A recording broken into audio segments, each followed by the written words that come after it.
Leo Tolstoy's Anna Karenina, Part 6, in which all our protagonists find the thin veneer of tranquility in their lives tested by family and friends, with farcical and tragic consequences.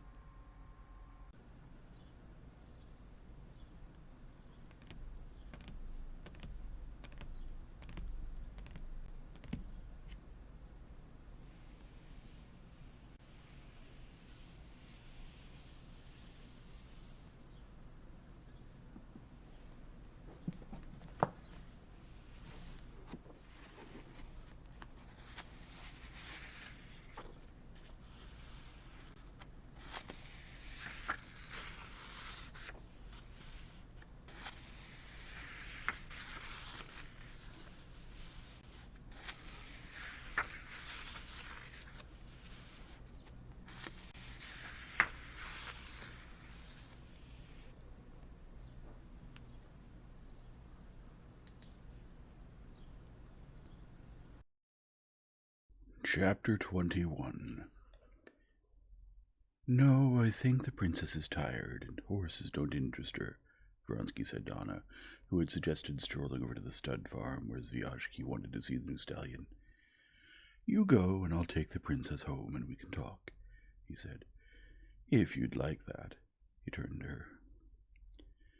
I understand nothing about horses, and shall be very glad, said Darya Alexandrovna, slightly surprised.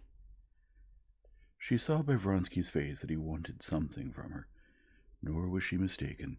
As soon as they went back through the gate into the garden, he looked in the direction Anna had gone, and, having made sure that she could not hear or see them, began.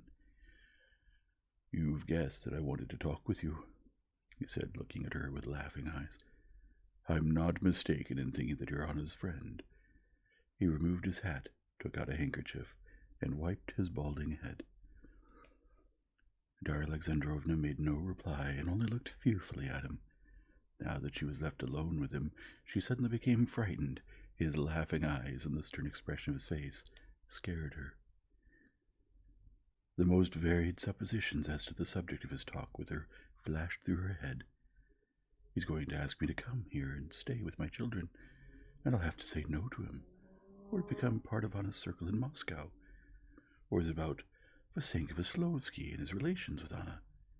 Maybe about Kitty, about how he feels himself guilty. She foresaw only unpleasantness, but failed to guess what he wanted to talk with her about. You have such influence on Anna, and she loves you so, he said. Help me. Darya Alexandrovna looked with questioning timidity at his energetic face, which kept moving into sunlit gaps in the shade of the lindens, then was darkened again by the shade, and waited for what more he would say. But he walked silently behind her, his stick grazing the gravel. If you have come to us, the only woman among Anna's former friends, I don't count Princess Varvara. I understand that you've done it not because you consider our situation normal, but because, realizing all the difficulty of that situation, you still love her and want to help her. Have I understood you rightly? He asked, turning to look at her. Oh, yes, Darya Alexandrovna replied, folding her parasol a bit. No, he interrupted and stopped involuntarily, forgetting that he was thereby putting her into an awkward position, so that she had to stop as well. No one feels all the difficulty of Anna's situation more fully or strongly than I do, and that is understandable if you do me the honor of considering me a man who has a heart. I am the cause of that situation, and that is why I feel it. I understand, said Darya Alexandrovna, involuntarily admiring him for having said it so sincerely and firmly.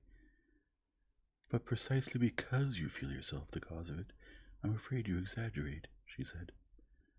Her situation in society is difficult, I understand that. It's hell in society, he said quickly with a dark frown. It's impossible to imagine moral torments worse than those she lived through for 2 weeks in Petersburg. I beg you to believe that. Yes, but here, so long as neither Anna nor you feel any need of society. Society, he said scornfully. What need can I have of society? Then for so long, and that may mean forever, you'll be happy and at peace. I can see that Anna is happy, perfectly happy. She's already had time to tell me so, Darya Alexandrovna said, smiling. And now, as she said it, she involuntarily doubted whether Anna was indeed happy. But Vronsky, it seemed, did not doubt it. Yes, yes, he said. I know she has revived after all her sufferings. She's happy. She's happy in the present, but I'm afraid of what awaits us. Sorry. Would you like to move on? No, it makes no difference. Let's sit down here, then. Darya Alexandrovna sat down on a garden bench in the corner of the avenue. He stood in front of her. I see that she's happy, he repeated, and the doubt whether she was happy struck Darya Alexandrovna still more strongly. But can it go on like this? Whether what we did was good or bad is another question. The die is cast, he said, going from Russian to French, and we're bound for our whole life. We're united by the bonds of love, which are the most sacred thing for us. We have a child.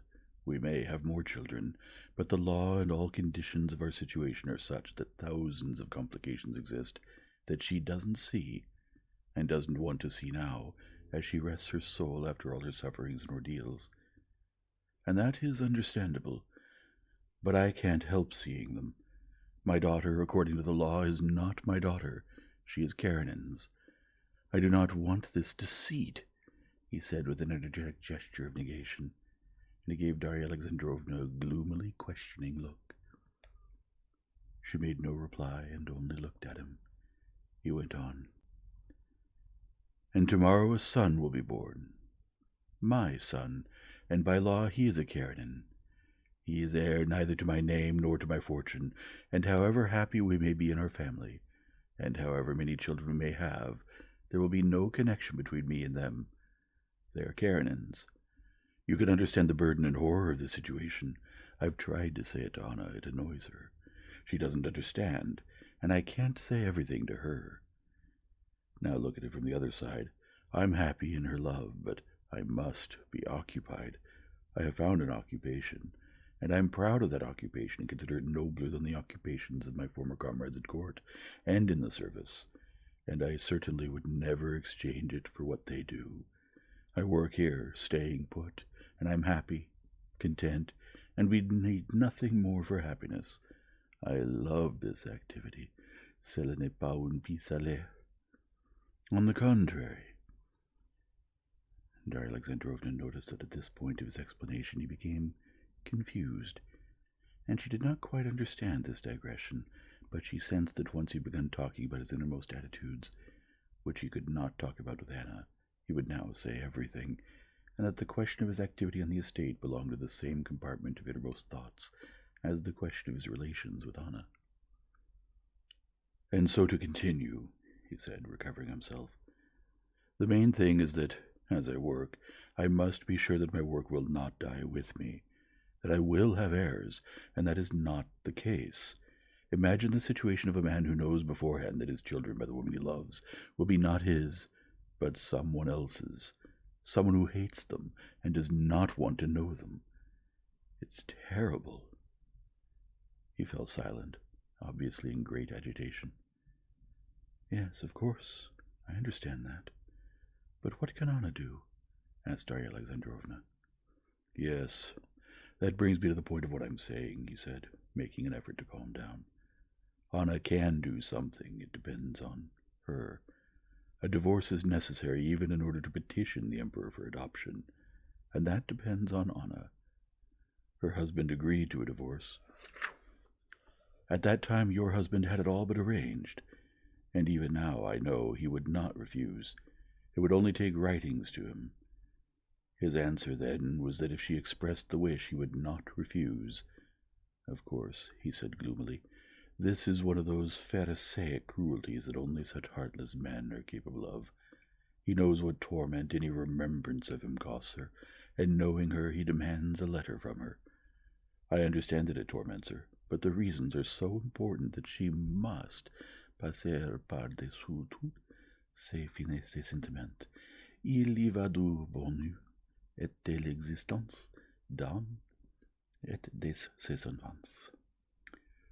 I'm not speaking of myself, though it's hard for me, very hard, he said, with a look as if he were threatening someone for making it so hard. And so, Princess, I am shamelessly seizing upon you as an anchor of salvation. Help me to talk her into writing to him and demanding a divorce. Yes, of course, Darya Alexandrovna said pensively, vividly remembering her last meeting with Alexey Alexandrovitch. Yes, of course, she repeated resolutely, remembering Anna. Use your influence on her. Make her write to him. I don't want to talk with her about it and almost cannot. Very well. I'll talk with her. But how is it she doesn't think of it herself? Said Darya Alexandrovna, at the same time suddenly recalling, for some reason, Anna's strange new habit of narrowing her eyes, and she remembered that Anna had narrowed her eyes precisely when it was a matter of the most intimate sides of life, as if she narrows her eyes at her life in order not to see it at all, thought Dolly. I'll be sure to talk with her for my own sake and for hers, Darya Alexandrovna replied to his look of gratitude. They got up and went towards the house.